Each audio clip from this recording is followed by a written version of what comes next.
A New Zealand-born self-proclaimed neo-Nazi leader has been arrested in Melbourne and spent the night behind bars after an alleged assault at an Aboriginal burial site over the weekend. Thomas Sewell left New Zealand as a young child, and calls for him to be deported from Australia are growing. Imogen Wells has more.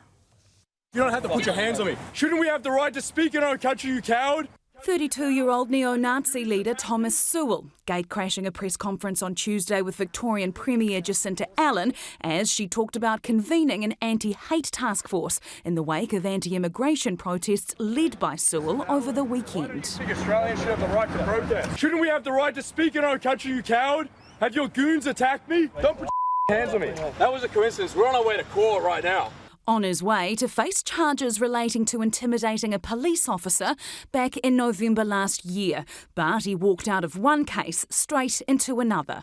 This is what happens in the tyranny of Victoria. You're under arrest for defending yourself. Sewell was arrested, charged and taken into custody moments after walking out of court for allegedly assaulting people during this violent attack on Sunday.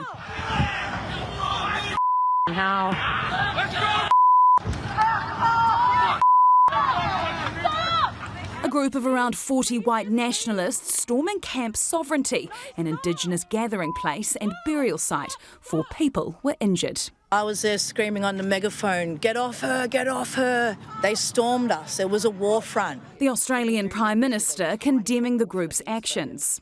Here you have people who are saying they're against migration. Well, the first Australians were here before any migrant or descendant of migrants, and that just has no place. That sort of violence has no place. Before the attack, the group held a March for Australia rally in Melbourne CBD, where they clashed with pro-Palestine marchers.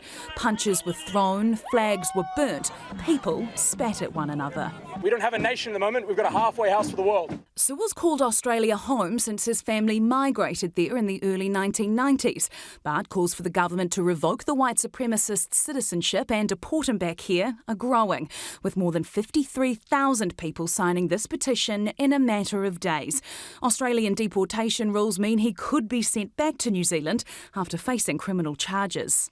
We will not be silenced by hate. Deport him, We don't need him here. Sewell was due back in court today after a night behind bars, the cases against him mounting, along with pressure to boot him out of the country.